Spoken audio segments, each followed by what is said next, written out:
Well, welcome into the Life Coaching for Men podcast. Hey, great to have you back this week. So excited to have you here. I hope you listened to the new intro. I am pumped about this new relationship course that's coming October 5th. And as I said, for podcast listeners only, the first 50 who sign up for the course are going to get a free 2 session Zoom training with me. And I'm really looking forward to that because I'll do some teaching that, I probably have talked about some on the podcast, some that I haven't talked about on the podcast.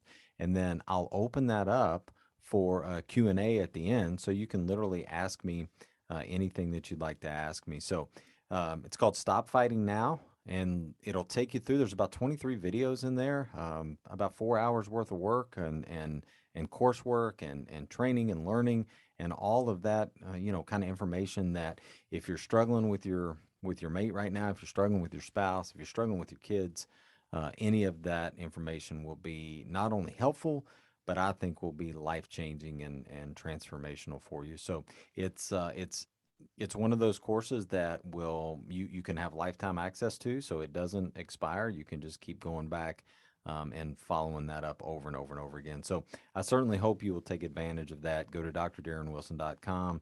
It's right there on the first page. You just click on the link and it'll tell you about the course and you can sign up for right there. So the first 50 will go fast. So make sure you jump in there and hop on so I can meet you via Zoom and we can get to work. So look forward to that. So this week, let's talk about how to say no, particularly if you're a people pleaser, and if you have struggled maybe with people pleasing in the past. And it's interesting because the first time maybe you hear the words people pleaser or I'm people pleasing, it sounds like it could be positive, right? Because if you're trying to please other people, then you're trying to make sure that they feel good about themselves, that that they're happy. You're trying to create someone else's happiness or trying to ensure that they're happy. And if you've struggled with this or if you've dealt with this for a long time, then what ends up happening when you try to please someone else is that you're not pleased yourself. You're the one that ends up feeling like you're either inadequate, feeling like you never do enough, feeling like you should always do more, trying to keep the peace. Maybe you're the peacemaker in your family, and so you're the one that's always trying to keep the peace. But what happens is invariably you're the one that feels like, right, that you have all of the pressure. The pressure comes down on you, and so it's your responsibility to ensure the happiness of others. And any time that you're trying to ensure the happiness of others, you know that you're just miserable because we cannot control the humans, right? We cannot impose our happiness or our lack of happiness on someone else unless they allow it. And so when you think about people pleasing in general, let's just talk about kind of what a people pleaser is, some of the characteristics. But then today, I really want to get into how you actually say no. If you're one of those people who find yourselves um, spread so thinly that you're always saying yes to others, or you're one of those few in the group, maybe it's at work, maybe it's in a church setting, maybe it's in a volunteer setting, but you're the one that always says yes to things. Maybe you're the one that's always saying yes to your friends, or you're always just acquiescing and going wherever they want to go to eat or whatever activity they want to do. You find yourself always just going with the crowd and going with the flow, even though that's not in your core what you want to do. Then this is for you because you'll learn to say no in a way that it keeps you in your power, and you're able to feel good about your decision. And then you're also able to say, you know what, this is just not what I want right now. This has nothing to do with you. This has to do with me. This is just my decision and my choice. So let's talk about what people pleasers are. People pleasers are known for doing whatever it takes to make other people happy. Kind of makes sense, doesn't it? While being kind and helpful is generally a good thing, going too far to please others can leave you feeling emotionally depleted, stressed, and anxious. And all you have to do is do a simple Google search, and people pleasing comes up everywhere, right? And so when you start to dive in and kind of see what people pleasers are, The same theme comes up over and over and over again. It involves putting someone else's needs ahead of your own. People pleasers are highly attuned to others and are often seen, see if this is you, as agreeable, helpful, and kind. Sounds good, doesn't it? If you're agreeable, helpful, and kind. So that's where you have to be careful. And that's where people will take advantage if you're not cognizant enough to know that, hey, wait a minute, this is one of those traits. These are some of those traits that I have that I want to start to get some power over in my life. You can always choose to be helpful, kind, and agreeable, but here's where the trouble starts, right? It's that people pleasers have trouble advocating for themselves, which can often lead to harmful pattern of self-sacrifice or self-neglect. And that's kind of where you've got to be careful, right? And that there's things that come up with that, right? When you start to become a people pleaser and you are over people pleasing, if you will, you start to see anxiety, you start to see some depression, right? And then maybe even you start to see some codependency where the other person is so used to you pleasing them that that control becomes so great that you feel like you can't move throughout the relationship. You start to walk on eggshells around them and with the relationship with the other person because you're always used to pleasing them. And then when all of a sudden you don't do that, or you show up in a way that retains your power, what happens? They get mad, right? They take it out on you because they're not used to that. They're not used to you showing up in that way. And so there are really it's really important for you to not only notice that you're a people pleaser, but also know and start to begin to realize the steps that you can take to kind of move through this. So let's just talk about a few signs that might indicate that you're a people pleaser. There's a lot of different characteristics, and so some here are some of them. You're preoccupied with what other people might think. Okay, you're preoccupied with that. What is somebody else going to think about what I do? What is somebody else going to think about my decision? What is somebody else going to think about what I wear? What is somebody else going to think about where I go? What restaurant I like, whatever, right? You're preoccupied with other people and what they think. You have a difficult time saying no. You feel guilty when you tell other people no, right? You feel like when you turn other people down, that that means you are selfish. If you say no to someone, or if you say no to a date, or if you say no to a certain event, then you feel guilty. Maybe you struggle with feelings of self-esteem. You don't feel as confident as you want to feel.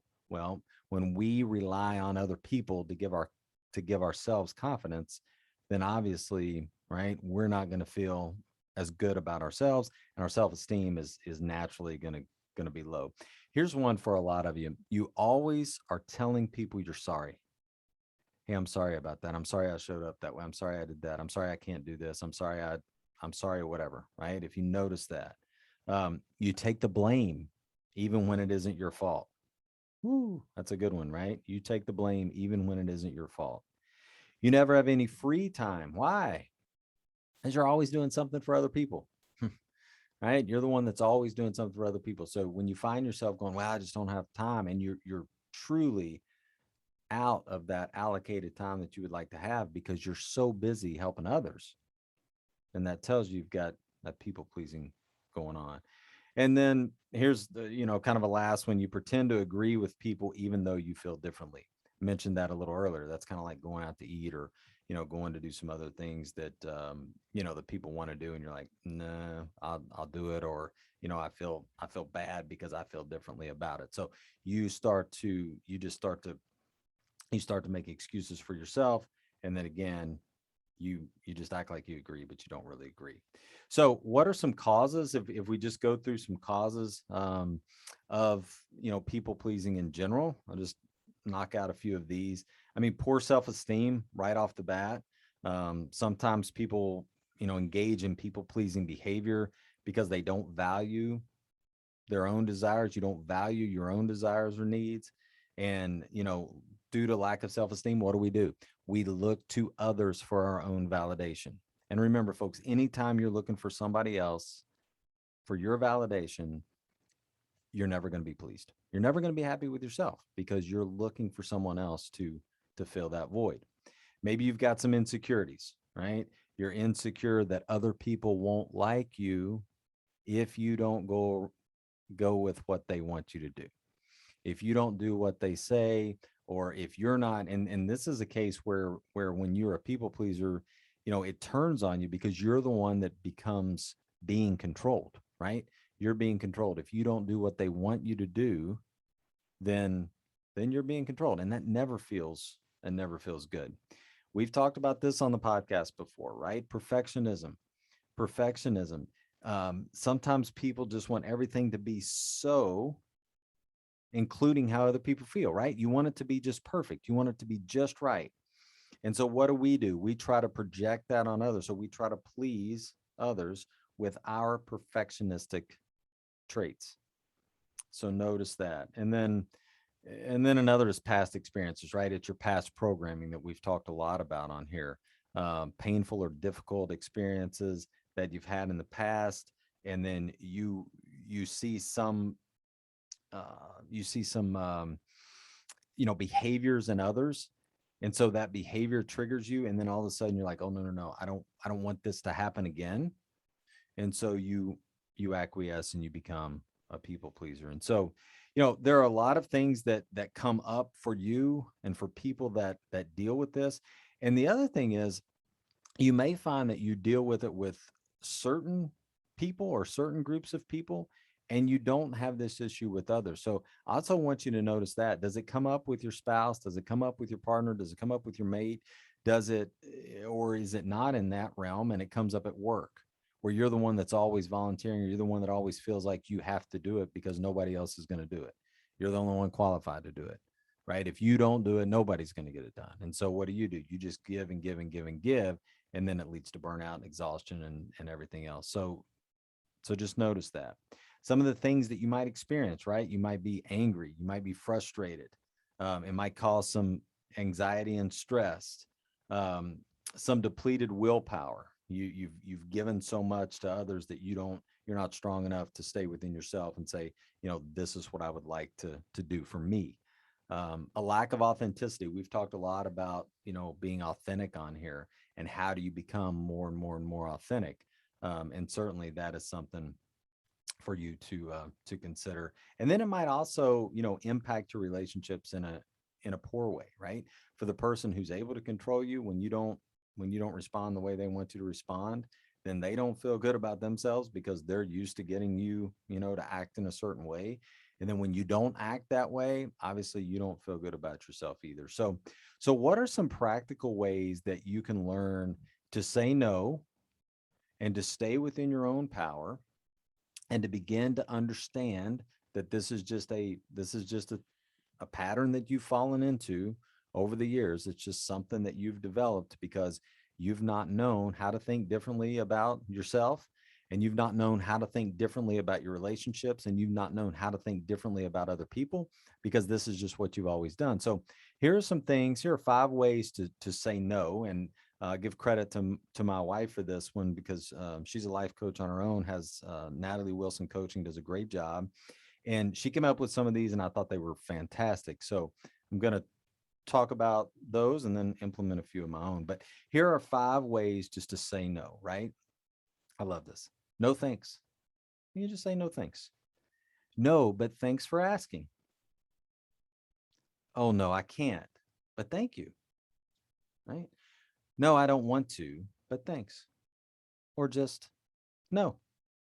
Now, what's fascinating about those is you listen, you're like, well, yeah, no kidding. That's how you do it. But in the moment, right? In the moment when it comes up on you, now we're going to talk about that next, how you actually play this out. But in that moment, if you've got these kind of in your back pocket of, wait a minute, if I don't want to do X, well, I'll just use the restaurant example, because I work with several clients who this is one of their challenges, and they always just seem to go with wherever the group wants to go, and they never actually say, no, this is what I would like to do.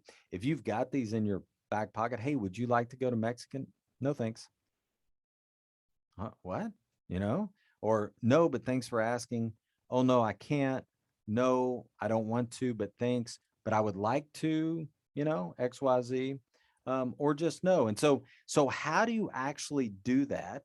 How do you do it in the moment, right? How do you say no? First of all, you say it. For some of you, you're so used to just going with the group, going with the crowd, doing whatever your spouse wants you to do that you don't even realize this is an option. But you can, in fact, say no, right? You have that within your own power.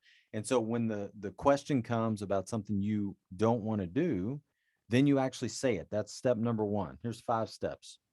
Here's 5 steps to actually say no. Step number one, you say no. You just say it. Step number two is you don't say anything else. You just say no, no, but and if you want to use one of the 5 before, no, but thanks for asking. And then you be quiet. You don't say anything else, right? I want you to feel uncomfortable. That's number 3. We've talked a lot on this podcast about feelings and learning to move through a feeling, right? Learning to know how to process a feeling all the way through. This is the moment when you get to practice it, especially for you folks that really struggle with this, because it's going to feel terrible. It's going to feel awful when you tell somebody. You can think right now, if you sit down and think about a scenario that could come up or that has come up for you over the last week or so, you can think right now how awful that feels, right? You feel all of this anxiety, you feel all this angst, you feel all of this pressure. And that's exactly what I want you to do. I want you to feel uncomfortable. So, step one, say it. No, but thank you. Step two, don't say anything else. Shh, right? Just be quiet. You don't have to react. You don't have to respond. Just be quiet. Then, step three, feel uncomfortable. Okay. Feel uncomfortable. Step four, this is going to be hard too for you. Don't believe that you owe somebody an explanation. You don't owe them a reason or that you should change your mind. Okay. Don't believe that you owe somebody an explanation. You don't owe them a reason, and you don't necessarily have to change your mind. You can just choose to say no. Don't say anything else. Sit in it and know that it's okay. And then 5, if you want to, okay, that's the key here. If you want to, give an explanation or a reason because you want to, not because you have to. Okay. There's a huge difference, right? It's because you want to. And when you retain your power and when you're able to say no and you're quiet and you feel uncomfortable and it goes all over you and you let that feeling process, because what do most of us do? Most of us want to jump right in and offer an excuse. Most of us want to jump right in and even change our mind right then because we feel so bad about it. We're just so used to feeling our brains going, oh no, this doesn't feel good. This doesn't feel good. And I want you to say, hey, brain, I know that, but I'm learning something new here, right? I'm learning to process this emotion. I'm learning to stop being a people pleaser, especially when I don't want to. So step one, say it. Step two, don't say anything else. Step three, feel uncomfortable. Step four, don't believe that you owe anybody an explanation or reason, or you should change your mind.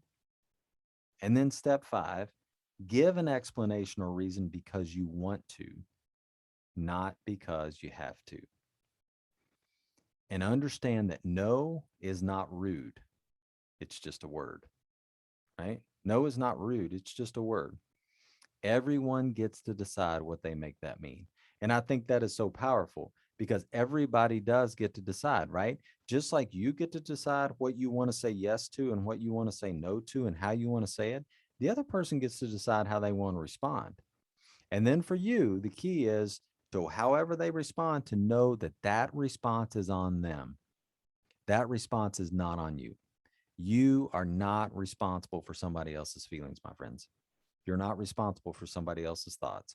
You're not responsible for somebody else's actions. You are only responsible for you. You can't control someone else. Begin to understand that they can't control you either unless you give them your power. That's it. That's the only way that they can control you is if you allow them to take your power. And it's time to take your power back. And that's how you do it. You begin to learn how to process a feeling. You begin to learn how to set through and know that the worst thing that can happen is a feeling that's going to come up on you. The worst thing that can happen is that you feel like you're letting someone down, but you're beginning to grow yourself. You're beginning to grow your self-confidence. You're beginning to grow your self-esteem because you're beginning to take your power back and you're beginning to learn how not to be a people pleaser. And that's what I want you to do this week. So take those steps, apply them.